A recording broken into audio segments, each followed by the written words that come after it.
미국의 강철 왕이었던 카네기의 사무벽에는 낡은 그림 하나가 걸려 있었는데, 그 그림은 나룻배 하나가 썰물에 밀려가지고 모래사장에 아무렇게나 내동그라져 뒹굴고 있는 정말로 절망스럽고 처절하게 보이는 그림 한 점이 사무실에 걸려 있습니다. 그런데 그 그림 밑에 이런 글씨가 쓰여져 있었어요. 반드시 민물 때가 온다. 그는 이 말은 그의 기업을 하는 경영인으로서 생활 신조로 삼았기 때문에, 기업을 경영하면서 수많은 역경을 만나고 수많은 시련을 만나고 고난을 만났을 때 위대한 사업가의 꿈을 꿀 수 있게 됐다는 거죠. 그렇습니다, 여러분들. 지금은 썰물에 밀려가지고 나갈 수도 없고 어떻게 움직일 수도 없는, 꼼짝달싹도 할 수 없는 상태로 내동갈아져 있지만은 언젠가는 민물이 반드시 오게 될 것입니다. 여러분의 인생 가운데도 민물이 밀려올 때가 올 것입니다. 그러면 그때 물이 들어왔을 때 이제 노를 젓고 또 시동을 걸고 다시 썰물과 함께 나가면 망망대해로 나갈 수 있는 것입니다. 꿈을 가지고 비전을 가지시고 다시 한번 여러분들은 희망을 가지시고 나가시기를 주의 이름으로 축원을 드립니다. 인생을 살다 보면 인생이 녹록지가 않죠. 항상 내 계획대로 내 뜻대로 되어진다고 한다면 이 땅에 성공 못할 사람이 어디 있습니까? 그러나 우리가 인생을 살다 보면 힘들고 어려운 벽에 부딪히기 때문에 그것이 힘들고 어려운 거예요. 근데 그걸 잘 이기고 나가면 반드시 성공자가 될 수 있는 것입니다. 인간은요, 자기의 불완전성과 한계 상황이 있기 때문에 그것을 스스로 뛰어넘을 수가 없어요. 여러분들, 정말로 예수님을 의지하는 그 믿음이 없이는 여러분들은 환경을 뛰어넘을 수 없고 그 환경을 뛰어넘고 복을 누리며 살 수가 없는 것입니다. 때때로 우리는 정반대의 현실에 부딪히기도 합니다. 내가 원하지 않았고 내가 결코 꿈꾸지 않았던 실패를 맛볼 때도 있고요. 고난을 당할 때도 있어요. 성도가 세상을 살아가는 중에 이 신앙생활, 그 신앙생활과 현실의 괴리를 느낄 때 그때는 적지 않은 혼란이 내게 오기 시작합니다. 내가 그래도 믿음 생활하고 믿음의 길을 걸어왔는데 왜 현실은 이렇게 녹록지가 않은 거야? 왜 현실은 이렇게 어렵고 힘든 거냐고 우리는 혼란을 겪습니다. 우리는 위대한 신앙가나 영웅적인 일을 했던 사람들 중에 이와 같이 벽에 부딪혀가지고 낙심하고 괴로웠던 것을 우리는 흔히 볼 수가 있습니다.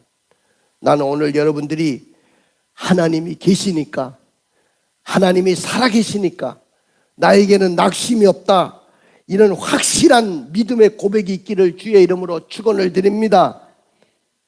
오늘 이 본시는요, 그 배경, 이 시를 쓴 시인의 그 어떤 상황 속에 이 시가 쓰여졌는지 그 배경에 대해서는 정확하게 알려지지가 않습니다. 근데 그 어휘를 쓰는 것이라든지 그가 자주 쓰는 말들이 있잖아요. 글을 쓰는 사람들. 그 어휘를 연구해 보니까 상당한 부분이 다윗의 시로, 그렇게 다윗의 시와 굉장히 유사한 것으로 보아가지고, 그러면 그 배경이 언제 쓰여졌을까 연구를 해보니까 바로 다윗이 자신의 왕자 아들인 압살롬이 아버지를 향해서 칼을 들어대고 반역을 일으켰습니다. 모든 사람들의 마음을 다 뺏고 모든 군권을 자기가 장악하고 모든 실력자들을 자기 손아귀에 넣고 난 후에 궁궐을 향해서 군대를 몰고 아버지를 몰아내고 자기가 권좌에 오르겠다고 압살롬이 반역을 시도합니다. 반역을 시도할 때 다윗은 무방비 상태에 있었고 또 자기를 호위하는 근위 부대는 작은 군대였기 때문에 더 이상 그 반역군과 대항할 수가 없었습니다. 그래서 궁궐을 비우고 얼마나 급했던지 후궁들은 전부 다 놔두고 일부 사람들은 다 놔두고 핵심적인 사람들만 데리고 맨발로 궁궐을 빠져나옵니다. 얼마나 급했는지를 알겠죠. 맨발로 기드론 시내를 건너게 되는데 눈물로 건너게 됩니다. 여러분들 자식놈에게 이렇게 버림을 받고 자식에게 반역을 당한 그 아비의 심정을 생각해 보십시오. 얼마나 가슴이 답답하고 아마 세상이 다 무너질 거예요. 어느 부모가 자식을 위해서 기를 때 진자리 마른 자리 가라니 쉬면서 자신은 못 먹을 것, 먹을 것 그렇게 다 가리면서 자식을 먹이기 위해서 그렇게 애쓰고 자식을 키웠구만. 그 자식에게 배신당하는 그 아버지나 어머니의 마음은 이건 정말로 가슴 아프고 힘든 일이었습니다. 그때가 BC 979년경인데 다윗이 지은 이 시를 고라의 자손 중에 한 사람이 수집을 해가지고 이 시를 세상에 알린 것인데 오늘 이 본문을 읽으면서 근심과 싸우는, 낙심과 싸우는 다윗의 모습을 볼 수가 있어요. 우리가 세상을 살면서 낙심될 일을 만나면 낙심과 싸우게 되거든요. 낙심할 일들이 얼마나 많은지 모릅니다. 다윗은 왕자 압살롬의 반란으로 큰 위기를 처하게 됐고 사랑하는 아들이 이런 큰 반역죄를 짓다니 얼마나 가슴이 아프고 낙심이 됐겠습니까? 세상 앞에 부끄럽기도 하고 자식을 잘못 키운 이 부모로서 너무 부끄러웠습니다. 아들과 맞설 힘도 없었습니다. 거기다 온 나라와 백성들은 대세를 따라서 그 반역자 편에 서게 됩니다. 낙심할 수밖에 없는 칠흑 같은 어두운 상황이었습니다. 그러나 이런 상황 속에서 다윗은 낙심하지 않았어요. 하나님 앞에 소망을 두었어요. 하나님을 믿는 신앙 때문에 낙심하지 않았어요. 여기서 낙심을 극복하는 비밀을 우리는 발견하게 되는 것입니다. 사랑하는 성도 여러분, 나는 여러분들이 세상을 살다 보면 낙심할 수도 있고 절망이 밀려올 수도 있지만은 절대로 낙심하지 않기를 주의 이름으로 축원을 드립니다. 왜 다윗은 그 영혼의 갈증을 해결하지 못한 채 낙심하며 불안했을까요? 오늘의 하나님의 자녀들이 수많은 난제 앞에서 낙심하고 불안해할 때 그 일어나는 현상과 신앙적으로 대처하는 방법은 도대체 무엇이라고 생각합니까? 오늘 저의 설교 제목은 낙심하지 말고 하나님께 소망을 두라는 거예요. 뭐요? 낙심하지 말고 하나님께 소망을 두라. 다시 한번 낙심하지 말고 하나님께 소망을 두라. 그렇습니다, 여러분들. 나는 여러분들이 아무리 힘들고 어려운 상황이 와도 낙심하지 말고 하나님께 소망을 두기를 원합니다. 할렐루야. 볼음 조금 올려주세요. 자, 목사님 것만.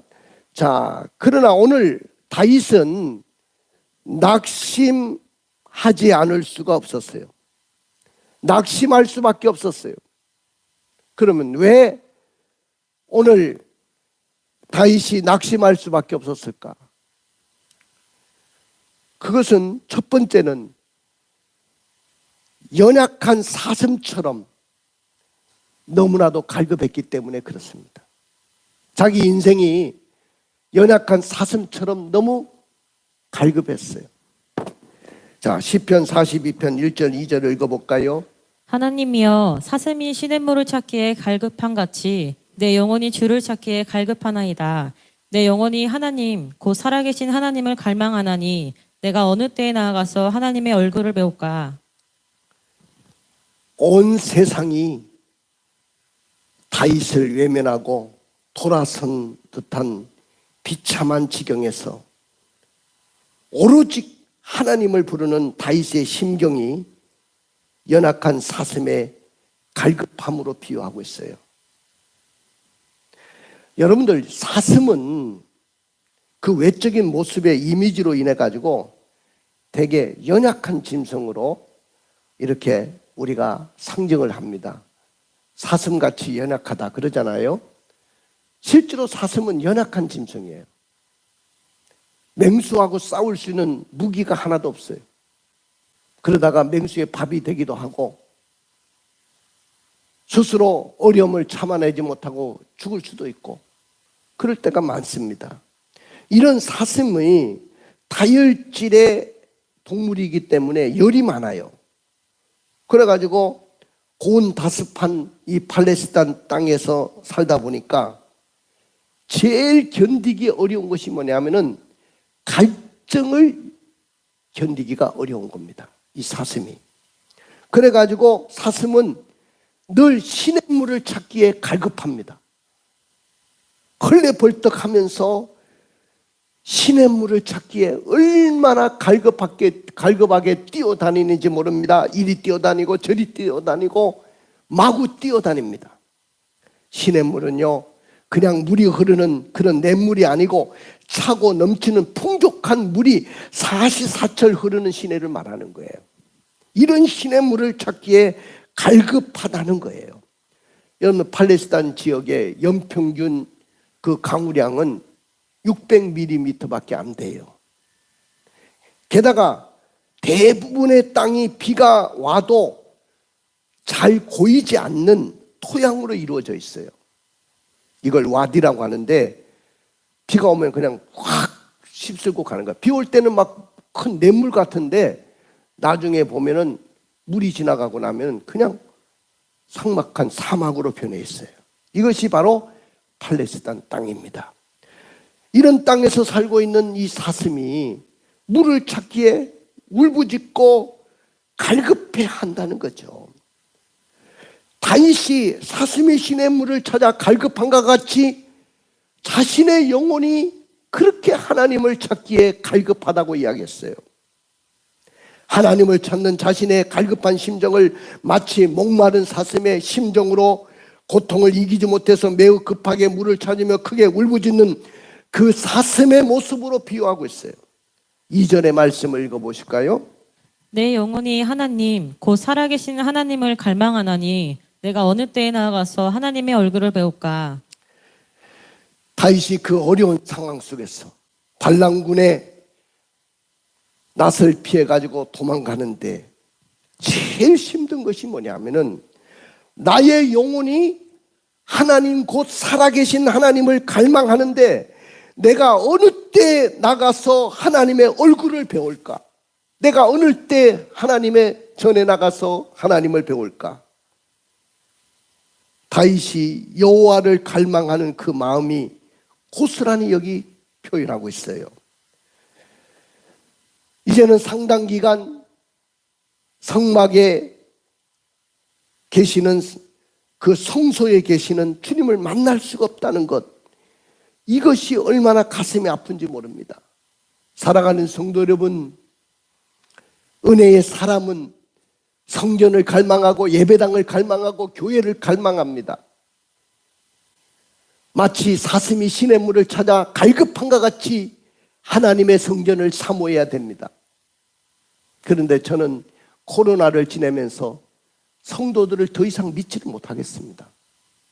저분들이 정말로 천국에 갈 수 있을 것 같은, 천국에 갈 수가 있는가 의심이 갈 정도입니다. 멀리 떨어져 있다고, 또 가까운 데 있더라도 코로나가 무서워서 예배 자리에 나오지 못했던 그 사람들 다 떨어졌지 않습니까?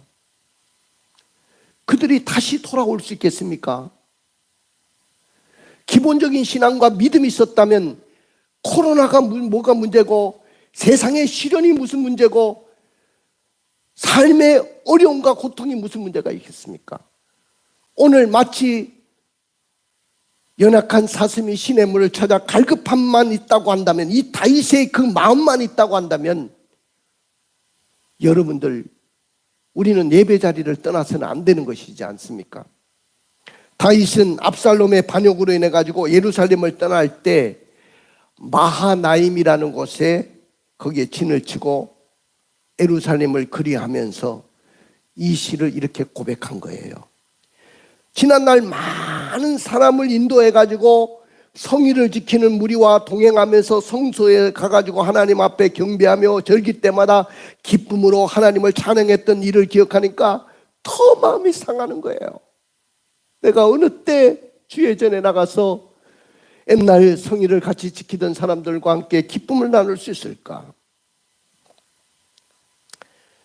오늘 다윗에게는요, 그 아들 압살롬의 반역으로 인한 시련 가운데 처해 있고, 더군다나 스스로 낙담이 됐고, 그 원수들은 파괴적인 세력들이 자기를 삼키려고 칼을 들어대고 공격해오고 있고, 그러니까 원수의 압박감과 하나님으로부터 자신이 버림받았다는 심정과 개인적인 자존감, 이 삼고의 고통을 겪고 있었어요.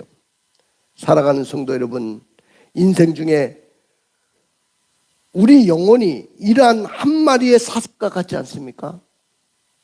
우리는 낙심과 절망이 밀려올 때 우리는 무엇을 갈망해야 될 게 있습니까? 살아계신 하나님을 갈망하고 주의 전인 예배당에 대한 갈망함이 있어야 될 거 아닙니까? 어느 성경학자는 42장에서 나라는 1인칭을 여러 번 쓰고 있다고 이야기했어요. 계속해서 나라는 소리만 하고 있는 거야. 내가. 반면에 하나님이라는 말은 그리 많이 쓰고 있지 않습니다. 그러면 나라는 말을 이렇게 연속적으로 사용한 이유가 뭘까요? 자기에게 갇혀 있다는 것을 판정하는 거예요. 사람이 고난이 오고 힘든 일이 오면 스스로가 그 고난 앞에서 자기가 갇혀 있는 거예요. 자기만 쳐다보고 자기에게만 매여 있고, 자기에게 매이면 매일수록 자기 눈이 가려져 가지고 절망하고 낙심할 수밖에 없는 거예요. 무능한 자신을 볼 때마다 자식놈에게 쫓겨다니는 그 신세를 생각하니까 얼마나 낙심되고 절망이 되겠습니까? 그래서 마음이 가라앉지가 않는 거예요. 저는 목사로서 교회 지도자이기도 하고, 저는 이 시대의 리더로서 눈을 크게 떠서 오늘 국가의 현실을 쳐다봅니다. 이번 총선 결과도 보고 그러면서 세상이 왜 이렇게 더러워지고, 세상이 왜 이렇게 음란해지고, 왜 이렇게 거짓투성이가 되고 이런 나라가 됐는가? 거짓을 연발하고 음란한 이야기들을 연발시키는 그런 사람들이 지금 국회에 입성하게 됐어요. 다 당선됐어요. 그런 사람들만큼은 국민들이 걸러내야 되지 않습니까? 20년, 30년 후에 이 나라가 어떻게 되겠습니까? 그런 바른 역사관을 가지지 못한 사람들이 국회에 가서 국회의원으로서 행세를 하면 이 나라가 어떻게 되겠습니까, 여러분들? 저는 이 시대의 진정한 종교 지도자로서, 리더로서 가슴이 아프고 너무나도 힘들고 어렵습니다. 나라의 국민과 국정을 책임지는 대통령도 오락가락하고, 정부도 국민의 대표인 여야 국회의원들도 오락가락하고, 쾌락을 즐기기에 정신이 없고, 도대체 이 세상에 무슨 희망이 있고, 무슨 도덕이 있고, 공의가 있고 정의가 물같이 강같이 흐르고 있습니까? 반칙이 없는 세상을 만들어야 되는데 반칙이 세상에 판을 치고 있고 공정이라는 것은 다 무너졌어요. 요새 젊은이들이 제일 싫어하는 것 중에 뭐냐면 반칙과 공의가 무너지고 정의가 무너지는 것을 제일 싫어하는 거예요. 저들은 경쟁 사회에서 살다 보니까 내가 대학에 들어가는 것도 내가 떨어짐으로 다른 애가 들어가는 거거든요. 내가 들어가면 다른 애가 떨어지는 거예요. 거기에 반칙이 판을 친다고 한다면 세상이 어떻게 되겠느냐 그 말이죠. 그러니까 목사로서 마음이 답답한 거예요. 세상이 정말로 무식하고 세상을 모르는 사람 같으면 그냥 넘어갈 수도 있는 일이지만은 너무 답답할 때가 많습니다. 교회마저도 코로나 이후에 이렇게 무너져가는 것을 볼 때 너무나도 가슴이 아프고 목사의 한 사람으로서 불안하지 않을 수가 없습니다. 낙심이 안 될 수가 없습니다. 두 번째는 오늘 다윗도 왜 낙심할 수밖에 없느냐? 사람들의 조롱과 모욕이 있었기 때문입니다. 모욕의 말 때문에 그래요. 자, 들어볼까요? 3절입니다. 사람들이 종일 내게 하는 말이 내 하나님이 어디 있느뇨 하오니 내 눈물이 주야로 내 음식이 되었도다. 또 4절. 내가 전에 성의를 지키는 무리와 동행하여 기쁨과 감사의 소리를 내며 그들을 하나님의 집으로 인도하였더니 이제 이 일을 기억하고 내 마음이 상하는도다. 10절 읽어보세요. 내 뼈를 찌르는 칼같이 내 대적이 나를 비방하여 늘 내게 말하기를 내 하나님이 어디 있느냐 하도다. 여러분들 비방이라는 것은 남을 헐뜯고 욕하는 것을 비방이라고 합니다. 근데 다윗이 아무에게도 비방을 받고 조롱받을 만한 일을 한 적이 없어요. 근데 지금 압살롬이 반역을 일으키고 나니까 온갖 비방과 온갖 조롱이 다윗에게 쏟아지는 거예요. 권력이 있고 힘이 있을 때는 통일 왕국의 왕이 있을 때는 왕의 자리에 있을 때는 어느 누구도 그런 말을 내뱉지도 않더니 이제 아들에게 쫓기는 신세가 되니까 온갖 말을 쏟아내면서 또 더 이상 참을 수 없는 말이 뭐냐면 종일토록 내 하나님이 어디 있느냐? 너 하나님이 있으면 어떻게 이런 일을 당하냐? 아들에게 배신을 당하다니 꼴 좋다. 정말 꼴 좋다. 이런 소리를 듣게 되니까 얼마나 가슴이 아프겠습니까? 에? 맨발로 다윗성을 비우고 기도는 시내를 건너가는데 다윗을 향하여 네가 하나님을 의뢰하였다면 어찌 이렇게 하나님을 버림받을 수 있느냐? 네 하나님이 어디 있느냐? 이런 조롱과 모욕의 말이 쏟아지기 시작합니다. 그래서 다윗은 먼저 자기 문 앞에 암담한 현실을 놓고 낙심하며 속에서 불안해했습니다. 주변에 있는 사람들이 자기를 볼 때마다 너 하나님 어디 있어? 여러분들 실제로 우리가 고난당하고 어려움당하면요 가까운 친척들이나 가까운 식구들이나 가까운 사람들이 너 하나님 어디 있어? 하나님이 있으면 어떻게 그런 일이 당해? 이럴 때 얼마나 낙심이 되겠습니까? 이런 조롱과 모욕의 말을 듣고 식음을 전폐하고 탄식하며 주께 호소합니다. 현실적으로 자기가 이런 환경을 벗어나서 빨리 예루살렘 성으로 돌아갈 소망이 별로 보이지 않았어요. 미래를 예측할 수도 없었어요. 그러니 얼마나 답답하겠습니까? 자꾸 절망하게 되고 낙심하게 되는 거죠. 불안해지는 겁니다. 사랑하는 성도 여러분, 여러분들이 당하는 고난과 어려움 때문에 불안하고 낙심되고 절망이 밀려옵니까? 나를 향해서 불신자들이 조롱하고 모욕하는 말 때문에 그 말을 맨날 들으면서 낙심하고 불안해하고 있고 마음이 상해 있습니까? 이런 상황 속에서 우리가 뭘 해야 될까요? 오늘 다윗은 이런 상황 속에서 예루살렘을 떠나온 후에 식음을 전폐하고 내 눈물로 주야로 내 음식이 되었다. 그리고 4절에는 내 마음이 상하도다. 고난과 슬픔의 세월을 보내고 있었습니다. 오늘날 대부분의 사람들이 똑같아요. 고난을 당하고 어려움을 당하고 절망을 만나면 이렇게 낙심하고 절망하는 거예요. 불안해하는 거예요.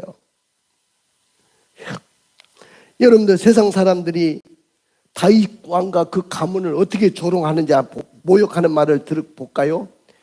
예루살렘을 피신해서 나올 때 사울의 족속 있죠.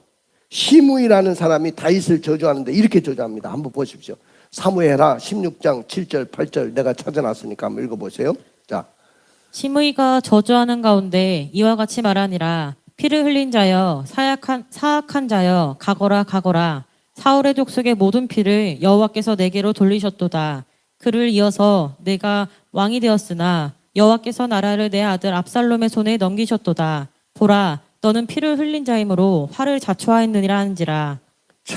이 말을 들었을 때 옆에 있는 장수가 대왕마마, 저에게 명령을 내려주십시오. 저자의 목을 치겠습니다. 그랬을 때 다윗이 아스라, 목을 치지 마라. 이것을 통해서 하나님이 나를 어떻게 생각하는지를 다시 한번 생각해 봐야 되겠다. 자기를 되돌아보게 됩니다. 사랑하는 성도 여러분, 너무 낙심이 되고 절망이 됐습니다. 하나님, 너무나도 낙심되고 불안합니다.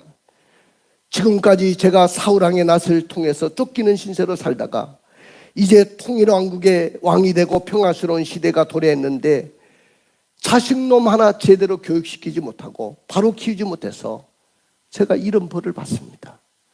그리고 이러한 일로 인해서 하나님의 영광을 가릴까 두렵습니다. 그리고 무엇보다도 답답한 것은 내 영혼이 사슴이 시냇물을 찾아 갈급한가 같이 내 영혼이 하나님을 찾기에 갈급하고 또 갈급합니다. 사랑하는 성도 여러분, 낙심하고 절망하는 다윗의 모습입니다. 그럼에도 불구하고 낙심과 불안해하지 않고 하나님께 소망을 두게 되는 것이죠. 오늘 하나님은 다윗의 영혼이 낙심하고 불안해하는 것을 보셨어요. 그래서 하늘에서 소망을 주기를 누구보다도 원하시고 계십니다.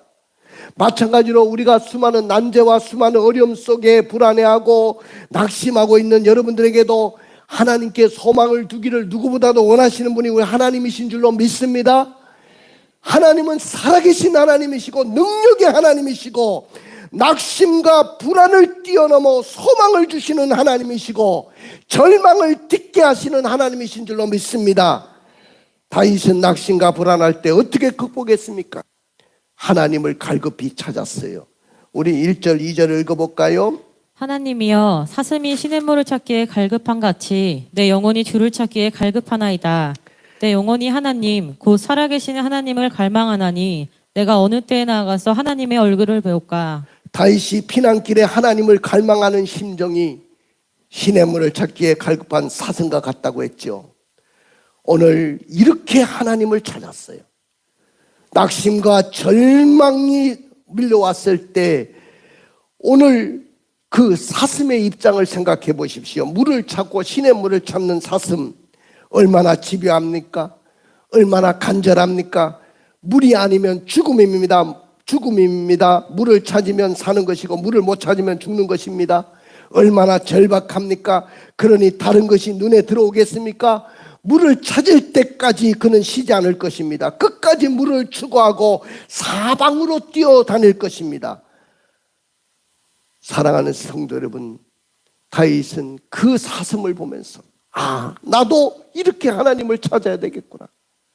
사슴처럼 하나님을 갈망해야 되겠구나. 할렐루야. 하나님은 자기를 찾는 자를 도와주신다고 했어요. 성경을 보십시오. 믿음의 사람들은 낙심과 절망이 밀려올 때 낙심하지 않고 하나님을 바라봤어요. 하나님을 붙들었어요. 그 하나님을 통해서 여러분들 인생을 바꾸었어요. 그 어려움과 절망을 꿈으로 바꾸었어요. 보십시오. 두 번째는 하나님께 소망을 두었습니다. 다윗은. 우리 5절의 말씀을 읽어볼까요? 내 영혼아, 내가 어찌하여 낙심하며 어찌하여 내 속에서 불안해하는가? 너는 하나님께 소망을 두라. 그가 나타나 도우심으로 말미암아 내가 여전히 찬송하리로다. 11조도 똑같은 말이니까 읽지 않겠습니다. 반복해서 한 이야기니까. 내 영혼아 내가 어찌하여 낙심하며 어찌하여 내 속에서 불안해하느냐. 너는 하나님께 소망을 두라. 자신의 영혼을 향해서 너는 하나님께 소망을 두라. 그가 나타나 도우심으로 말미암아 내가 여전히 찬송하리로다. 할렐루야. 비난을 가면서 5절 11절에 반복하면서 내 영혼아 내가 어찌하여 낙심하며 어찌하여 네가 불안해하느냐. 하나님께 소망을 두라. 너는 하나님께 소망을 두라. 내 영혼아 하나님께 소망을 두라. 그리하면 결과는 그가 나타나 도우심으로 말미암아 네가 여전히 찬송하게 될 것이다. 할렐루야. 살아가는 성도 여러분, 낙심하고 절망하지 마시고 소망을 하나님께 두시기를 원합니다. 소망은 하나님께 있어요. 소망은 하나님께 있어요. 여러분의 절망을 물리치실 분은 하나님이셔요. 낙심되고 절망하고 이해가 되지 않는 일이 여러분들에게 밀려왔어도 그 절망을 이기세요. 하나님께 소망을 두면 이길 수 있습니다. 그리고 마지막 세 번째는 생명의 하나님을 찬송하고 기도했습니다. 6절부터 9절을 읽어볼까요? 내 하나님이여 내 영혼이 내 속에서 낙심이 되므로 내가 요단 땅과 헤르몬과 미살산에서 주를 기억하나이다. 주의 폭포 소리의 깊은 바다가 서로 부르며 주의 모든 파도와 물결이 나를 휩쓸었나이다. 낮에는 여호와께서 그의 인자하심을 베푸시고 밤에는 그의 찬송이 내게 있어 생명의 하나님께 기도하리로다. 내 반석이신 하나님께 말하기를 어찌하여 나를 잊으셨나이까. 내가 어찌하여 원수의 압제로 말미암아 슬프게 다니나이까 하리로다. 낮에는 여호와께서 그 인자심을 그 사랑을 내게 베푸시고 밤에는 그 찬송이 내게 있기 때문에 내가 생명의 하나님께 기도하겠다고 했어요. 내 인생의 밤중이 다가왔을 때 낙심되고 불안할 때 한두 번 적당하게 기도하다가 끝나는 여러분들이 되지 않기를 원합니다. 하나님이 응답하실 때까지, 믿습니까? 문이 열릴 때까지 끈질기게 좀 기도해 보세요. 자식을 낳지 못해가지고 상처받고 이렇게 상처받고 저렇게 상처받아가지고 한이 모기까지 차올랐던 그 한나가 성소에 올라가가지고 하나님 앞에 간절히 기도했던 그 기도, 얼마나 간절히 기도했던지 엘리 제사장으로부터 술 먹은 여자로 취급받을 정도로 핀잔을 받았을 정도로 얼마나 간절히 기도했습니까? 이 정도의 간절한 기도가 여러분들에게 있어야 돼요. 예수님이 겟세마네 동산에서 십자가를 앞두고 아버지여 할 수만 있거든 이 잔을 나에게 옮겨주십시오. 그러나 내 뜻대로 마옵시고 아버지의 뜻대로 되기를 원합니다. 이렇게 기도했던 그 예수님의 그 간절함이 여러분들에게 있기를 원합니다. 한번 따라해 봅시다. 믿음은 낙심하지 않고 하나님께 소망을 두는 것입니다. 그렇습니다. 여러분들, 믿음이라는 것은 하나님을 갈급하게 찾아서 낙심하지 않고 하나님께 소망을 두는 거예요. 마치 사슴이 시냇물을 찾듯이 낙심하지 않고 하나님께 소망을 두는 거예요. 믿음은 낙심하지 않고 하나님께 소망을 두는 것입니다. 믿음은 생명의 하나님께 찬송하고 기도하면서 낙심하지 않고 하나님께 소망을 두는 거예요. 그러나 우리가 믿음을 갖지 못하고 믿음을 잃어버리고 낙심하거나 하나님께 소망을 두지 않는다면 여러분들은 고난 앞에서 인생의 실패자로 끝나고 말 것입니다. 그러므로 믿음은 낙심하지 않고 하나님께 소망을 두는 것인 줄로 믿습니다. 믿음으로 낙심하지 않고 하나님께 소망을 두는 자가 받는 복이 뭡니까? 주의 뜻을 깨닫는 은혜를 잊게 돼요. 나중에 고난은 지나고 보면 하나님의 뜻이 여기 있었구나. 내가 그걸 몰랐구나. 나중에 되돌아보면 다윗도 아마 그 진압군을 다 진압을 하고 나서 그렇게 생각했을 거예요. 하나님의 뜻이 여기 있었구나. 그 다음에 악이 손으로 바뀌는 복을 받았어요. 낙심하지 않고 하나님께 소망을 두는 자에게는 악이 찾아와도 손으로 바꿔주실 줄로 믿습니다. 믿음의 능력을 경험하게 됐어요. 믿음이 얼마나 대단하다는 것을 깨닫게 됐어요. 눈을 감고 가슴에 손을 얹어 보십시오. 나는 오늘 여러분들이 축복의 사람으로 결단하기를 원합니다. 믿음으로 낙심하지 말고 하나님께 소망을 두기를 원합니다. 이렇게 가슴에 손을 얹고 결단합시다. 힘든 환난을 만나고 지금 내가 낙심되고 불안해하지만은 내가 이제부터는 세상을 보지 않기로 결단합시다. 힘 있는 권력자를 의지하려 하거나 재력 있는 사람을 도움을 받으려고 하지 않기를 원합니다. 두 번째는 나를 보지 않기로 결단합시다. 세상 만사를 자기의 기준에서 바라보거나 판단하면 낙심되고 절망이 돼요. 심지어 믿음의 사람이라도 하나님이 하시는 일도 자기의 주관적인 판단에 따라서 평가하기 때문에 나를 보지 않기를 결단합시다. 그 다음에 세 번째는 소망의 하나님만 바라보기로 결단합시다. 믿음의 눈으로 하나님을 바라보는 사람은 그 숨막히는 좌절과 낙막의 사건을 가지고 오히려 찬송을 부르게 하시는 줄로 믿습니다. 할렐루야.